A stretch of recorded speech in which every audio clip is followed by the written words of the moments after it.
Vamos a continuar el estudio del trasfondo judío. Empezamos esto en la clase anterior, viendo los primeros tres grupos importantes entre los judíos. Hablamos de los fariseos, los saduceos y los esenios. Mencionamos estos tres juntos, uno porque de hecho son quizás los más importantes en el estudio del Nuevo Testamento, y segundo, vienen de un tiempo parecido. Es muy probable que todos vienen del contexto de los asmoneos, de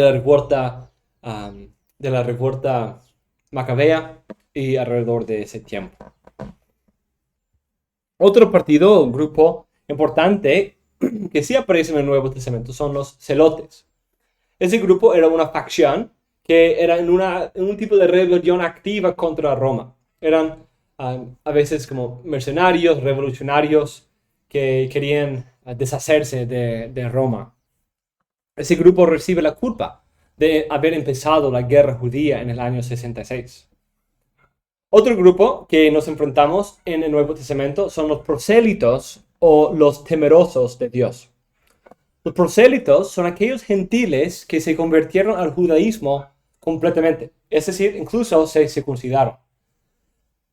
Los temerosos de Dios son aquellos gentiles como Cornelio en Hechos 10, que apreciaban el Antiguo Testamento, sus leyes, que temían al Señor, pero que no se sometían a la circuncisión, no se circuncidaban.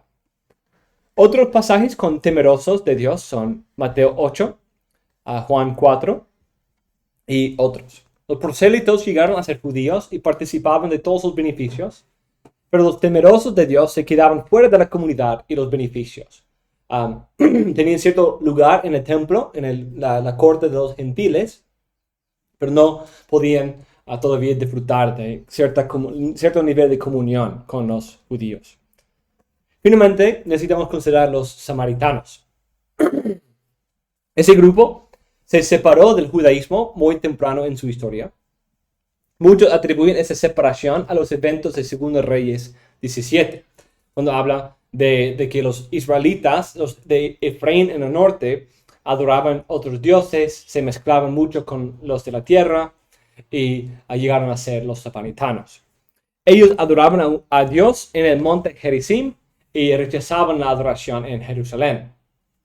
Algunos creen que eso ocurrió cuando los judíos no permitían a los samaritanos que ellos ayudaran en la reconstrucción del templo después del cautiverio. Solo aceptaban su propia versión del Pentateuco, que demuestra ese cambio de énfasis de Jerusalén a Gerizim. Ese grupo fue visto como un grupo de extranjeros, como gentiles, y no realmente parte de los judíos por los fariseos y saduceos. Los judíos no tienen relaciones amigables con los samaritanos. Se veían como un grupo mixto de gentil y judío, y por eso inferior. Y quizás incluso como peor, debido a eso. La vida judía, antes del 70 después de Cristo, se centraba en el templo. Como una muestra de la importancia del templo, podemos ver el texto de Hechos 2. En este texto, ¿qué vemos? Vemos judíos de todas partes del mundo. Partos, medos, elamitas, los que habitamos en Mesopotamia, en Judea, en Capadocia, en el Ponto, en Asia, en Frigia, en Panfilia, en Egipto, en las regiones de África, más allá de Cirene, y romanos, aquí residentes, tanto judíos como prosélitos, cretenses, árabes, les oímos hablar en nuestras lenguas las maravillas de Dios. Entonces, ¿por qué había judíos de todo el mundo en Jerusalén en ese tiempo? Pues uno, por la fiesta de Pentecostés, y dos, porque aún estando lejos, el templo todavía tenía un lugar importante. Muchos todavía guardaban esas peregrinajes a Jerusalén durante las varias fiestas principales, como la Pascua a cierto punto, el Pentecostés, tabernáculos y los otros, como Hanukkah y otros. El templo fue una parte unificadora de la religión judía. Era el lugar donde Dios moraba. Era donde hicieron los sacrificios y recordaban las maravillas de Dios en la salvación de su pueblo. aunque los judíos se habían dispersado por todas partes del imperio y más allá que el imperio romano. Los judíos fieles todavía consideraban Jerusalén como su hogar, debido a la presencia del templo. Como vemos en las oraciones, en la oración de bendición de Salomón, habla de que cuando el pueblo esté dispersado, que si miran hacia este lugar, que escuche sus oraciones. Entonces eso llegó a ser una práctica en común, que se nota, creo que se ve en Esther y en Daniel. En cierto momento había esa práctica de mirar en la dirección hacia el templo para orar al Señor y buscar su rostro. Entonces había esa práctica ahí también. El templo fue originalmente construido por Salomón alrededor de 960. Ese templo fue destruido por Nabucodonosor en 586, reconstruido en 520 a 515 por Zorobabel, Josué, Zacarías y Ageo. Ese templo no era tan glorioso como el primero. Y ese templo fue desagradado, es decir, desprofanado por Antíoco Epifanía el cuarto en 167 y se quedó así hasta su purificación por los macabeos en 164. En 19 a.C., Herodes empezó su restauración, un detalle que sí aparece en el tiempo de Cristo, en Juan 2. El templo mismo fue restaurado 17 meses después de empezarla. En los días de Jesús, el resto del complejo todavía estaba en proceso. Entonces, el templo se restauró en 2 años, año y medio, pero el complejo completo y todos los cambios que hacía en los varios pórticos y todo lo demás tomaba mucho tiempo. Y eso se cumplió en 66, justo antes de la resurrección en 70. El templo tenía un muro grande alrededor con pórticos a su alrededor. Al este estaba el pórtico de Salomón. Al sur estaba el pórtico real. También justo afuera del muro había la torre de Antonia, una fortaleza militar romana en la parte noreste. En la mitad estaba el templo mismo. Antes de la puerta para entrar en el templo había un letrero que les advertía a los gentiles que no entraran al templo. Y de hecho, en la diapositiva tengo fotos de todo eso. En la parte fuera del templo mismo estaba el patio de los gentiles. Dentro de la primera puerta del templo había el patio de las mujeres, llamado así porque las mujeres judías podían entrar a esa sala, pero no más allá. Entrando más en el templo, después de ese patio, había el cuarto de los israelitas, donde estaba el altar. Dentro del edificio del templo había el lugar santo con la menorá, la mesa del pan de la presencia, y dentro estaba el lugar santísimo con el arca y los querubines. En el templo había el grupo de los levitas, los sacerdotes y los sumos sacerdotes. Los levitas, que tienen cargo de cuidar el templo, del complejo del templo, de la limpieza, de cargar las cosas, etc. Los sacerdotes tenían que ofrecer los sacrificios diarios, los dos del sábado, los de la luna nueva y de las varias fiestas. Había 24 grupos de sacerdotes y servían una semana a la vez y tornaban. Por eso es posible que un sacerdote solo trabajaba 2 semanas al año en el templo mismo. Pero tal vez más grupos ayudaban en el tiempo de las fiestas cuando tenían muchos sacrificios. El sumo sacerdote tenía el cargo de entrar al lugar santísimo una vez al año durante el día de la expiación. Los sacerdotes más poderosos habían formado un concilio judicial compuesto de 70 sacerdotes, escribas y expertos en la ley. Ese concilio se llamaba el Sanedrín. El sumo sacerdote llenó el número del concilio con 71. Eso es algo intencional para hacer paralelo a Moisés y los 70 ancianos. Entonces, el sumo sacerdote es como el nuevo Moisés y los 70 ancianos son como los 70 ancianos del tiempo de Moisés.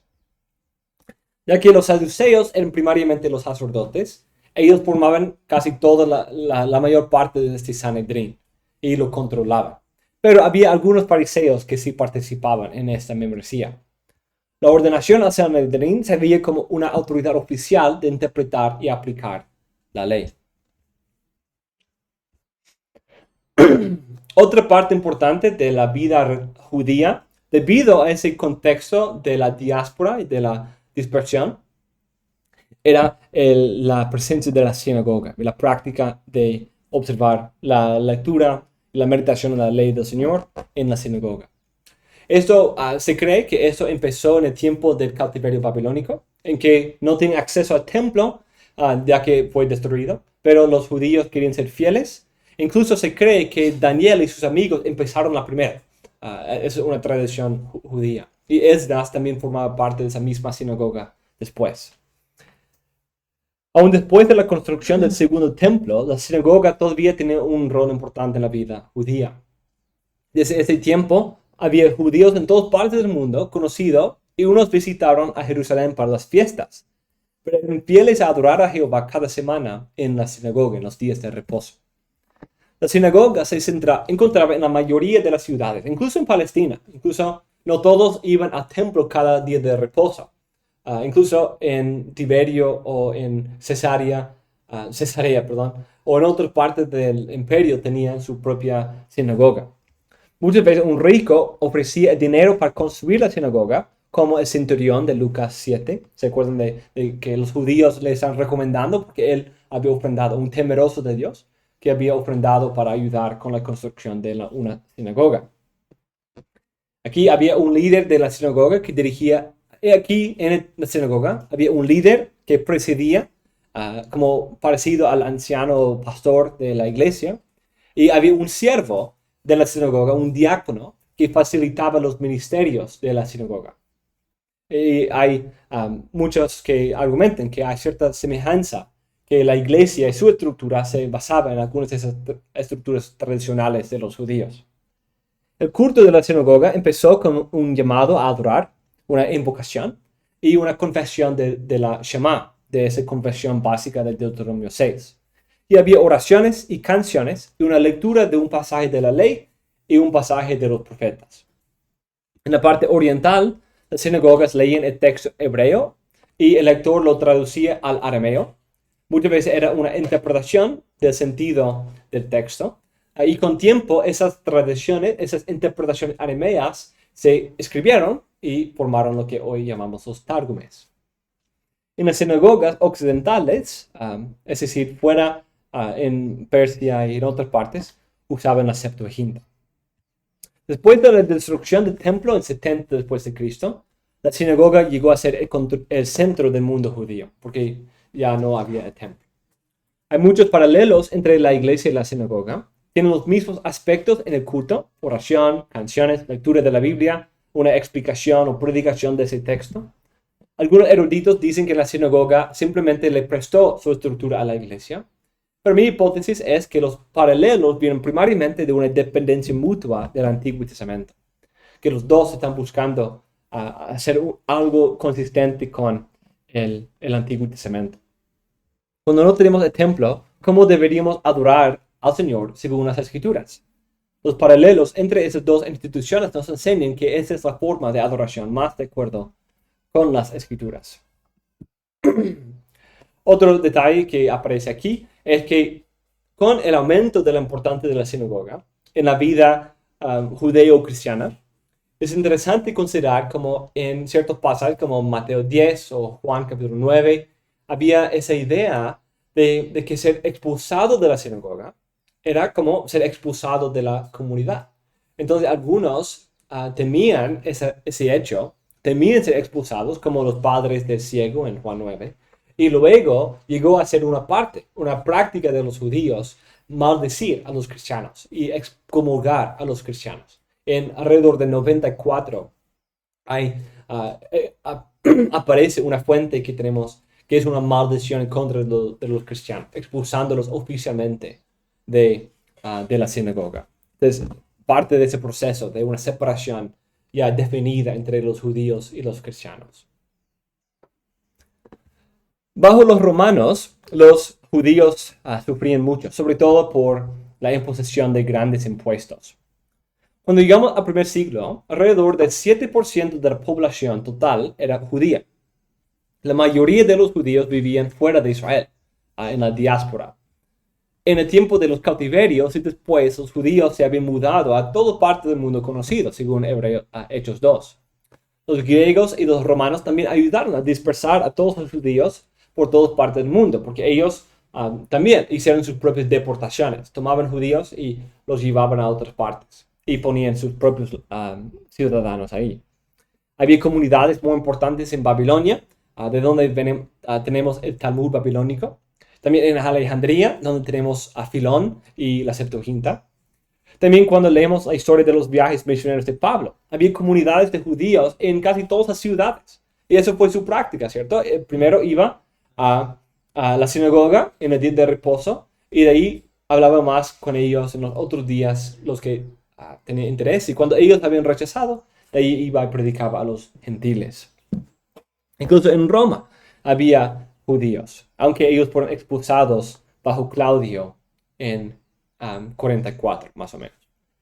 En adición a la expansión de su población por esos medios, la Pax Romana también lo hizo más fácil mudarse y transportarse en varias partes del imperio. Y eso ayudó a centralizar el templo, porque ahora era más seguro, más fácil viajar al templo que antes. Antes no había buenas vías. Antes había muchos como piratas de tierra, como se llama. Bandidos que se esconden allí y de ahí vienes tú con tu carruaje, con tu carro y te asaltan y te roban, como en la historia del buen samaritano. El judaísmo, pero eso no era tan común en el tiempo de la Pax Romana. Sí sucedía, obviamente, en el contexto del Nuevo Testamento, pero no era tan común, entonces era más posible viajar esas distancias tan largas. El judaísmo recibió la aprobación de Roma y ciertos privilegios. Tenían la libertad de practicar su religión, eran eximidos de servicio militar y eran libres para guardar el día de reposo. En vez de hacer un sacrificio al emperador para mostrar su lealtad, ellos le dieron el derecho de ofrecer un sacrificio diario a Jehová de parte del emperador, de parte de ese evocatio.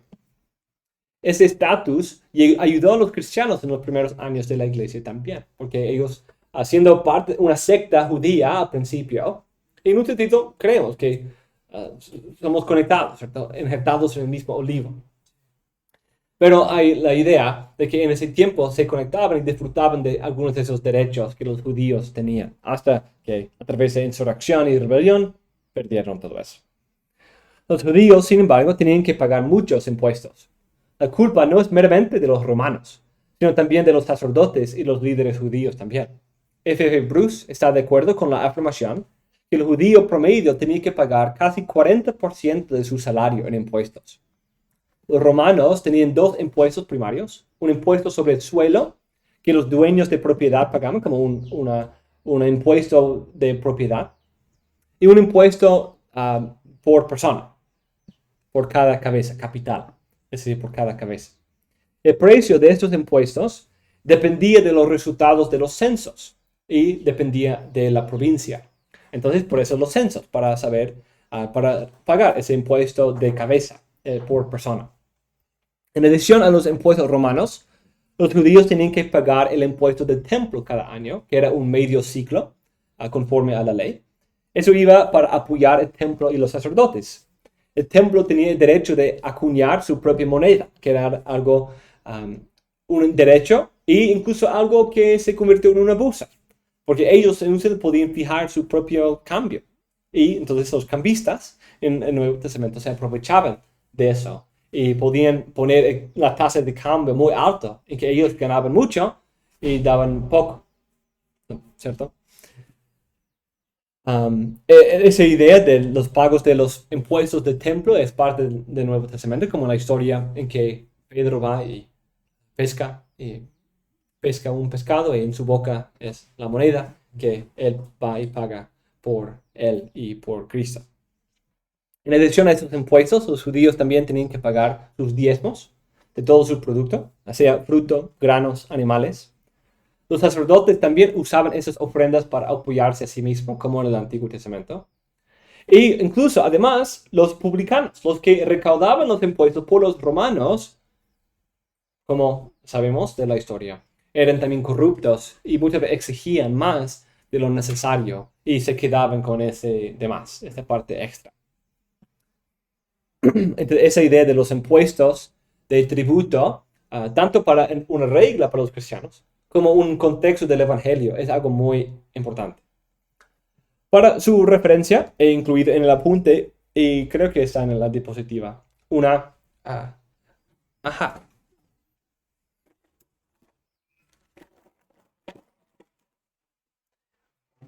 una tabla de las monedas.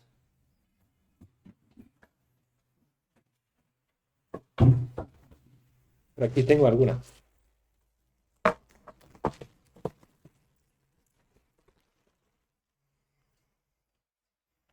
Aquí son algunas monedas.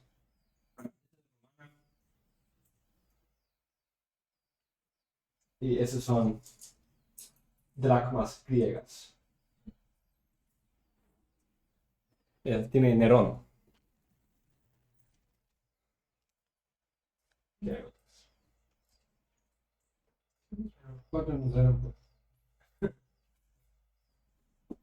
Son dos tipos, son varias. Dracmas. Sí, esa es una dracma y de ahí quadrans es.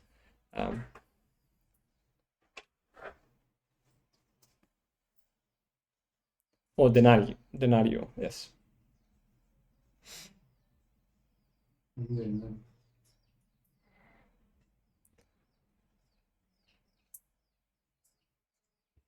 ¿Antiguo o más moderno?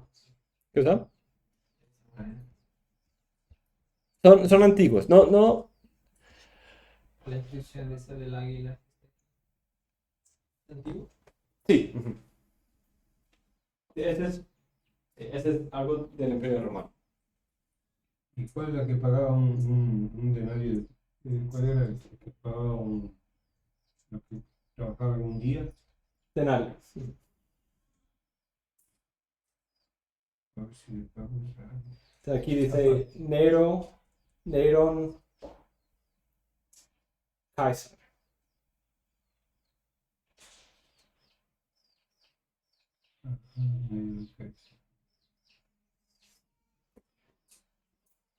En griego.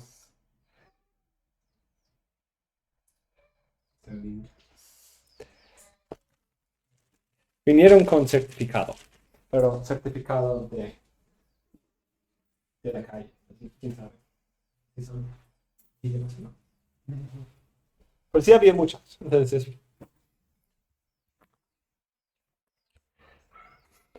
uno de los aspectos clave del trasfondo judío para entender el Nuevo Testamento es su actitud para con los judíos, para con los gentiles. Eso nos ayuda a entender las actitudes hacia los samaritanos también.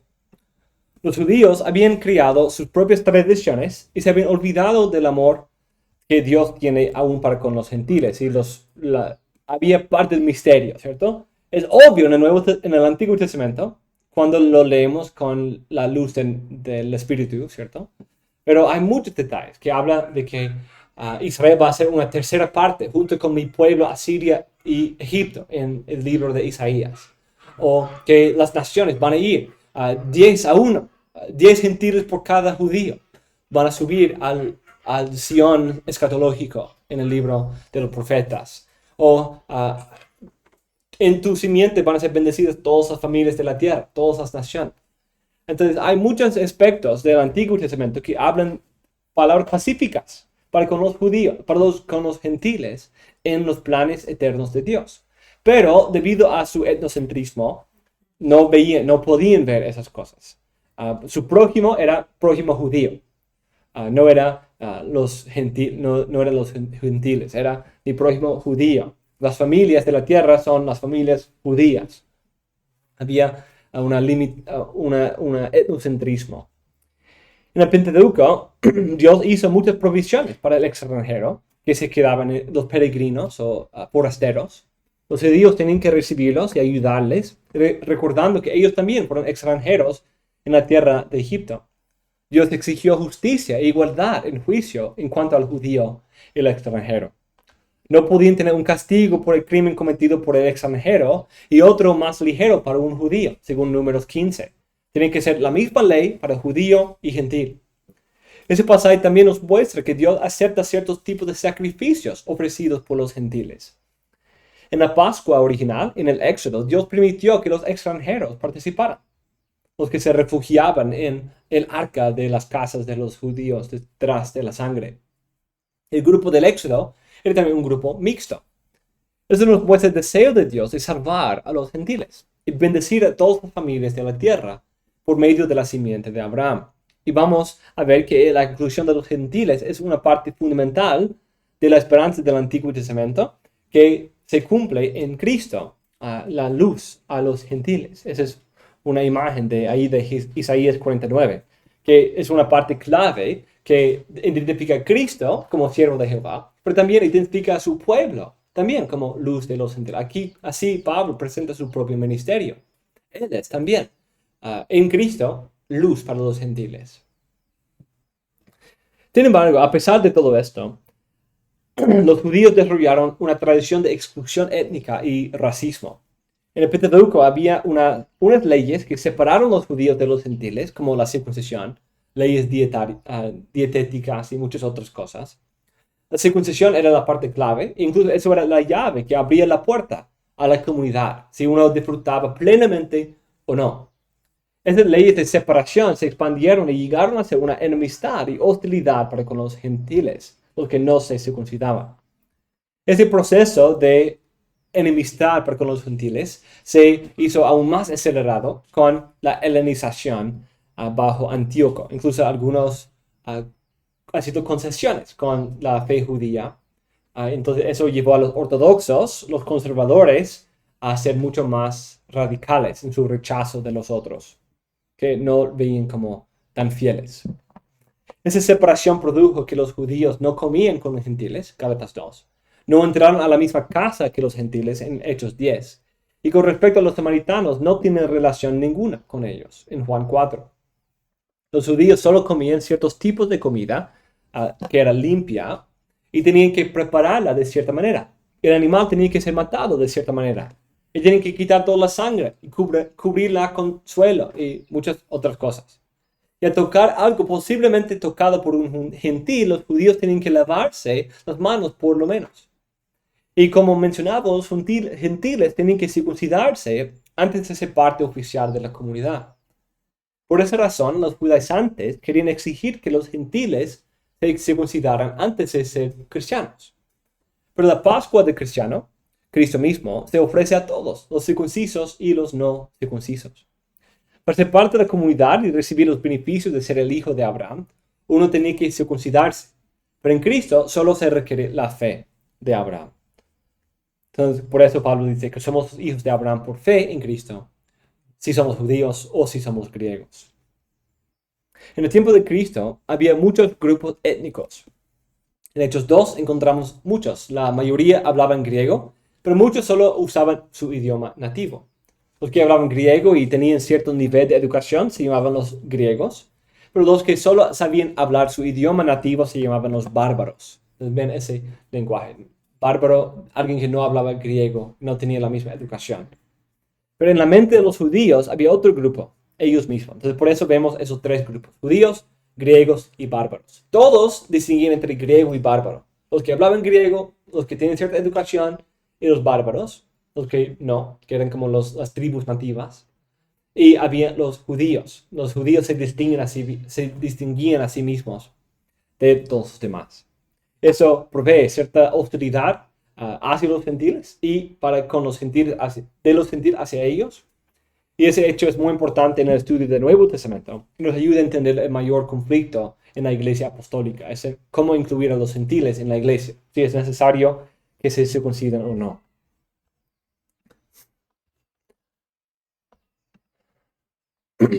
Un punto importantísimo del trasfondo del Nuevo Testamento, que de hecho vamos a considerar más en la próxima parte, en parte 2 de este curso, es el contexto teológico, que vamos a hablar del Antiguo Testamento. Pero el punto clave del judaísmo que contribuye a nuevo es el Antiguo Testamento.